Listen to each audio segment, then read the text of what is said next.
এখনো পর্যন্ত আমরা লিখিতভাবে অ্যাপ্লিকেশন করে দিয়েছি, প্রায় 10-15 মিনিট হয়ে গেল, কিন্তু এখনো পর্যন্ত আমাদেরকে ভেতরে যাওয়ার কোনো অনুমতি দেওয়া হয়নি। আমার কাছে যা খবর, সুপার সাহেব বিভিন্ন জায়গায় ফোনে কথা বলছে এবং সকালে মৌখিকভাবে রাজিও হয়েছে, কিন্তু পরে পুলিশের তরফ থেকে চাপ দেওয়া হয়েছে। আমার কাছে খবর আছে আইসি ফোন করেছিল যে না, সুকান্তবাবুকে ঢুকতে দেওয়া যাবে না। এই যদি হয় আইন শৃঙ্খলা তাহলে কোন জায়গায় পৌঁছে গেছে যে পুলিশ ঠিক করে দেবে যে কিভাবে কি সমস্ত কিছু চলবে। এটাকে পুলিশই স্টেটে পরিণত করে ফেলেছেন মমতা বন্দ্যোপাধ্যায়। আপনাদের আইনজীবীরা কথা বলেছেন? আমাদের আইনজীবীরা কথা বলছেন, সুপারের সাথে, সুপারের অফিসের সাথে কথা বলছেন। এখনো কি বলছেন?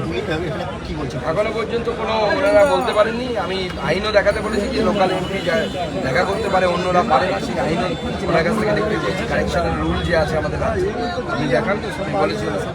এই বিকাশ সিং এর বেরোয়া নিয়ে একটা প্রশ্ন উঠছিল, কেন তাকে গ্রেপ্তার করা হলো হঠাৎ করে এই সন্দেশখালীর ঘটনায়? তিনি কোনো রকম প্ররোচনা দেননি, কিছু কোনো ঘটনার সঙ্গে তিনি যুক্ত নন, কি করে তাকে গ্রেপ্তার করা যেতে পারে, এটাই একটা প্রশ্ন হচ্ছে। দেখুন, বিকাশ সিংকে গ্রেপ্তার করা হয়েছিল পুরো খবর যেন বাইরে না বেরোয়, পুরো ঘটনা যেন ধামাচাপা দেওয়া হয় সেই, কিন্তু এখন তো সব বাইরে বেরিয়ে গেছে, গোটা বিশ্ব দেখছে বাংলার মায়ের বোনেদের কি অবস্থা। এখন তো আর বিকাশ সিংকে এভাবে আটকে রাখার কোনো যৌক্তিকতা আমি অন্তত পক্ষে খুঁজে পাই।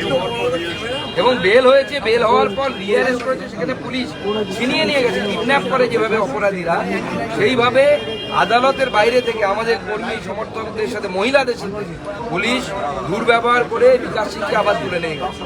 আর বিকাশ সিং এবং আমাদের এই যে 11 জন কর্মীকে গ্রেপ্তার করা হয়েছে, এটা হচ্ছে ব্যালেন্স, যে তৃণমূল কংগ্রেসের শিবু হাজরা ব্যালেন্স হয়েছে, যে গ্রেপ্তার হয়েছে, শেখ শাহজাহান হবে করছে, উত্তম সর্দার হয়ে গেছে, সেজন্য বিজেপির লোককে আরো বেশি সংখ্যায় অ্যারেস্ট করে দেখাতে হবে যে আমরা প্রভু ভক্ত, এবং প্রভু বললে তবে লেজ না।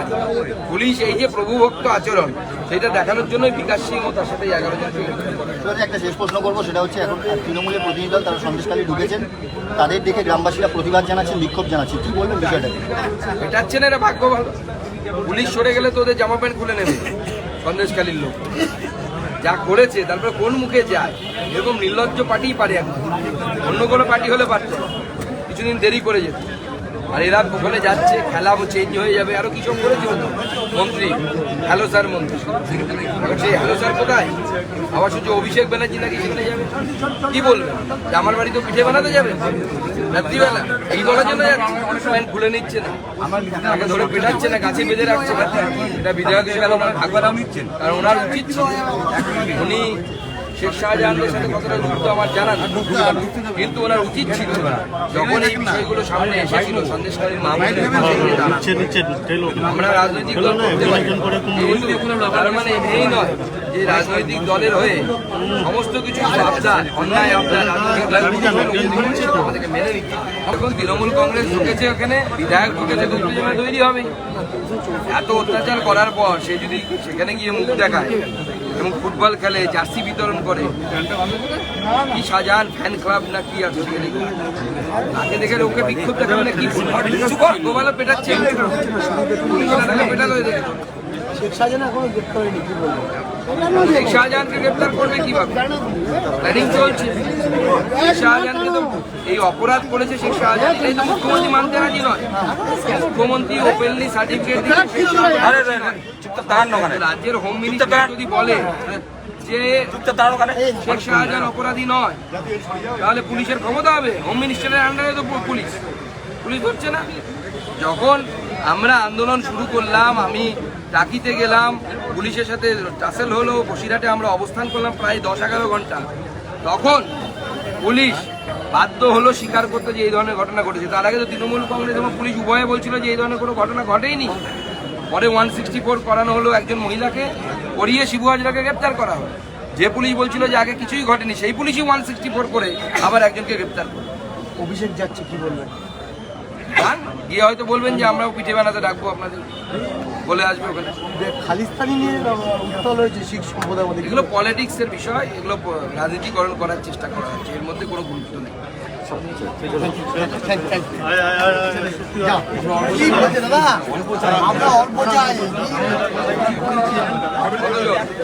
একবারে না ইন্ডিভিজুয়ালি নেব। অপেক্ষা করতে হচ্ছে, আপনি আসার পরে এর মধ্যে প্রায় 15 মিনিটেরও বেশি সময় অতিক্রান্ত হয়েছে। জেলার কি বলছেন? জেলার এখনো কোনো উত্তর দিতে পারেননি।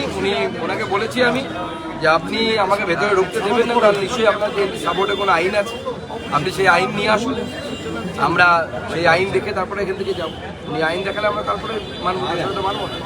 উনি বলছেন লোকাল এমপি আসতে পারে, অন্য এমপিরা আসতে পারে, সেই আইনটা ওনাকে আমি দেখাতে বলেছি। আপনাদের কিন্তু দলের নেতাকর্মীরা গ্রেপ্তার হয়ে জেল হেফাজতে রয়েছেন, তাদের সঙ্গে দেখা করার অনুমতি সেটাও দিচ্ছে না পুলিশ। বুঝতেই পারছেন এই পুলিশ কি মানসিকতা হয়ে গেছে। জেলার সাহেব দিচ্ছে না। জেলার সাহেব তো প্রথমে সকালে রাজি ছিলেন, ভার্বাল কথা হয়েছে আমাদের জেলা সভাপতির সাথে, ভার্বাল কনভারসেশন হয়েছে, সেখানে তিনি রাজি ছিলেন। পরে আইসি ধমকেছে, চমকেছে, আমি খবর পেলাম, তারপরে উনি তার স্ট্যান্ড চেঞ্জ করে ফেলেছেন।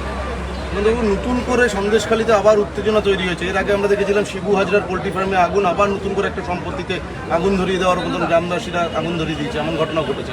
দেখুন, আপনারাই সেটা খেয়াল করুন যে মানুষের মধ্যে, জনগণের মধ্যে কী ধরনের আক্রোশ থাকলে পারে মানুষ এই ধরনের কাজ করে।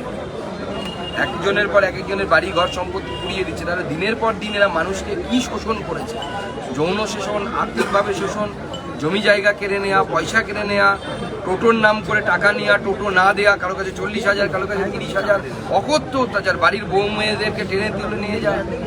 মানুষ বাঁচতে পারে, বাড়িঘর ভেঙে দিয়ে জ্বালিয়ে দেওয়া, জমিতে ভেরি করার জন্য নোনা জল ঢুকিয়ে দেওয়া, ফসল ওঠার আগে 1 মাস অপেক্ষাও করবে না।